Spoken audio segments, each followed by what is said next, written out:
Welcome to my channel বাস্তু visions with Susmita. কেমন আছেন আপনারা? আশা করি নিশ্চয়ই ভালো আছেন। ভালো থাকবো এবং চারপাশটাকে ভালো রাখবো। অবশ্যই এই প্রোগ্রামগুলোতে আমি সেগুলোই বলবার চেষ্টা করি। আজকেও কিন্তু এই রকমই কিছু কথা আপনাদের সাথে আলোচনা করব, খুব বাস্তব কিছু কথা। কারণ জীবনে বাস্তব মাটিতে দাঁড়িয়ে আমাদেরকে বাস্তবের মাটিতে দাঁড়িয়ে অ্যাস্ট্রোলজি আর বাস্তুকে কিভাবে অ্যাপ্লাই করা যায়, তার ইমপ্লিকেশন কিভাবে করা যায়, এগুলো নিয়ে কিন্তু আমাদেরকে ভাবা উচিত। কারণ আমরা যুক্তিবাদী মানুষ, লজিক্যাল মানুষ। তবে যুক্তি হোক আর যাই হোক, একটা জিনিস করতে গিয়ে কিন্তু আমরা অনেক মানুষ অনেক ক্ষেত্রে ভয় পেয়ে থাকি, সেটা হচ্ছে পরিবর্তন। পরিবর্তন এমন একটা শব্দ, চেঞ্জ এমন একটা শব্দ, সেটা কিন্তু সকলের দ্বারা সম্ভব হয় না। আর এই পরিবর্তন যদি না থাকে তাহলে কিন্তু জীবনে উন্নতিও সম্ভব নয়। এটা আমরা খুব ভালোভাবেই কিন্তু বুঝতে পারি। আগামী এই বছরটা অর্থাৎ 2025-এ বিভিন্ন প্ল্যানেটারি পরিবর্তন হচ্ছে, প্ল্যানেটারি ট্রানজিশন হচ্ছে। আর এই চেঞ্জেসগুলো আমাদের মধ্যেও কিন্তু চেঞ্জেস আনবে।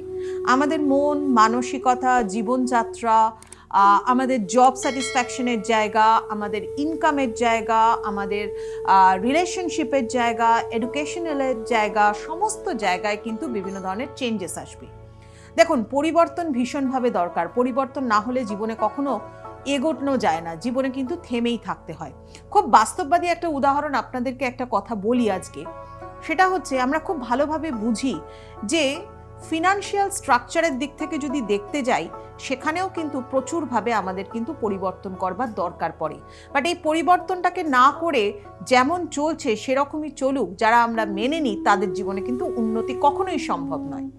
যেমন ধরুন, যারা খুব নিম্ন মধ্যবিত্ত মানুষ, যারা হচ্ছে ভীষণভাবে তারা হয়তো ধনী নয়, তারা অত্যন্ত দিন আনে দিন খায়, এরকম ধরনের মানুষ যারা রয়েছে, তারাও যদি জীবনে পরিবর্তন না করে এগোবে কি করে? কারণ তারা যেটা ইনকাম করে তার বেশিরভাগটাই কিন্তু তাদের নিডসটা মেটাতেই চলে যায়।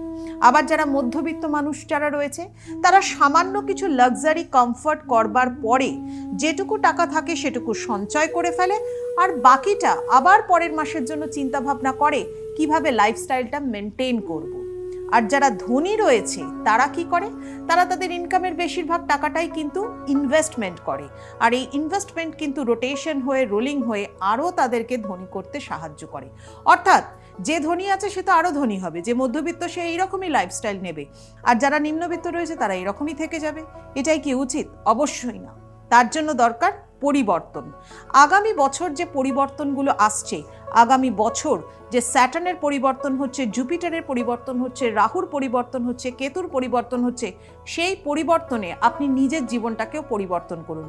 রিস্ক নিয়ে দেখুন কি হয়, একটা পদক্ষেপ এগিয়ে দেখুন, একটা স্টেপ আপ করুন, তাহলে দেখবেন জীবনটা অনেকটা ভালো হতে পারে। তবে এই পরিবর্তন কিরকম ধরনের হচ্ছে? যেমন 29 মার্চ স্যাটার্ন পরিবর্তন করছে তার জায়গা, সে যাচ্ছে অ্যাকোয়ারিয়াস থেকে পিসেসে, অর্থাৎ কুম্ভ রাশির ঘর থেকে মীন রাশির ঘরে। ঠিক সেই রকমভাবে রাহু এবং কেতুও কিন্তু তাদের পজিশন চেঞ্জ করছে। এই রাহু কেতু যখন পজিশন চেঞ্জ করছে তখন কিন্তু একটা বড় চেঞ্জেস আসছে। অ্যাকচুয়ালি রাহু এবং কেতু কিন্তু মে মাসে তাদের পজিশন অর্থাৎ তাদের ট্রানজিশনটা কিন্তু চেঞ্জ হচ্ছে। আর এই প্ল্যানেট, এই রাহু কেতু ট্রানজিশন চেঞ্জ হওয়া মানেই হচ্ছে অনেক বড় চেঞ্জেস। যেমন ধরুন, কিছু কিছু রাশির হয়তো খুব ভালো হবে, কিছু কিছু রাশির হয়তো খুব একটা ভালোও হবে না। তবে যাদের ভালো হবে না তারাও কি করবেন, এই ভিডিওটা ভালো করে ফলো করুন, অবশ্যই বলবো। ফার্স্ট থিং হচ্ছে, রাহুকে বলা হয় the planet of illusion. But এই রাহুই কিন্তু আপনাকে সাডেন ফিনান্সিয়াল গ্রোথ দিতে পারে। ইয়েস, রাহু কিন্তু আপনাকে সাডেন ফিনান্সিয়াল গ্রোথ দিতে পারে, অবশ্যই ন্যায়সঙ্গতভাবে। নেক্সট হচ্ছে কেতু। কেতু হচ্ছে স্পিরিচুয়ালিটি এবং ডিট্যাচমেন্টের একটা প্ল্যানেট, যে আপনাকে স্পিরিচুয়াল অ্যাটাচমেন্ট দিতে পারে, আবার রিয়ালিটি থেকে ডিট্যাচমেন্টও করতে পারে তার উইকনেসের কারণে। তাহলে এই রাহু এবং কেতুকে স্টেবল, ব্যালেন্স রাখবেন কিভাবে, সেগুলোকে বলবো। তার আগে বলে নিই কাদের এই রাহু কেতু ট্রানজিশনের জন্য ভালো যাবে।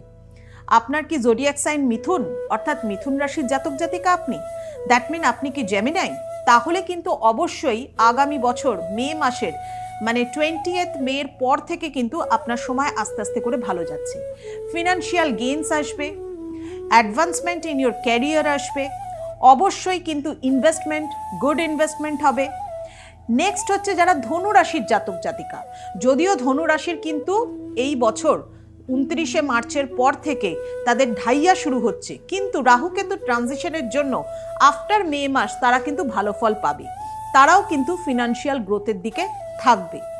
নেক্সট হচ্ছে আমাদের হচ্ছে মকর রাশির যারা, তারাও কিন্তু অনেক বেশি ফিনান্সিয়ালি সাকসেস পাবে।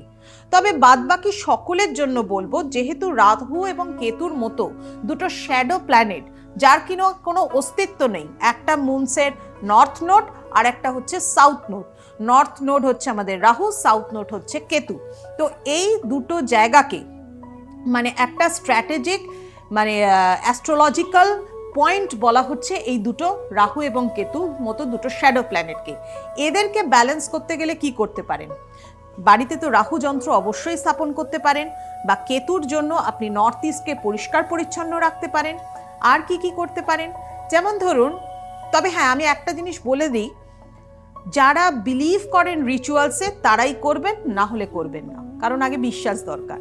If you believe on those মানে রিচুয়ালস, তাহলেই কিন্তু অবশ্যই অ্যাপ্লাই করুন।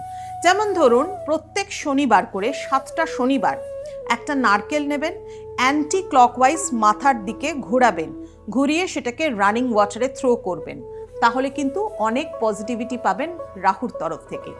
নেক্সট হচ্ছে আরেকটা আপনি কি করতে পারেন, কফি পাউডার দিয়ে স্নান করা, বাথিং করা, তাহলেও কিন্তু পজিটিভিটি পেতে পারেন। আর মন্ত্র অবশ্যই চ্যান্টিং করতে ভুলবেন না, কারণ মন্ত্রের অনেক গুণ। দুর্গা চালিসা চ্যান্ট করুন, রাহুর বীজ মন্ত্র চ্যান্ট করুন, এবং তার সাথে সাথে বাড়িতে রাহু যন্ত্র স্থাপন করুন। এই পরিবর্তনটাকে এনজয় করুন, প্রসপারিটি আনুন, রিস্ক নিন, জীবনে এগিয়ে যান। যাই হোক, অনেক কথা বললাম। যদি ভালো লাগে অবশ্যই ভিডিওসগুলো ফলো করতে থাকুন। ইউটিউব চ্যানেলটা অর্থাৎ বাস্তু ভিশনস উইথ সুস্মিতার এই চ্যানেলটাকে সাবস্ক্রাইব করুন, প্রতিদিন নোটিফিকেশন পান, নতুন নতুন ভিডিও দেখুন এবং তাকে কিন্তু জীবনে অবশ্যই অ্যাপ্লাই করুন।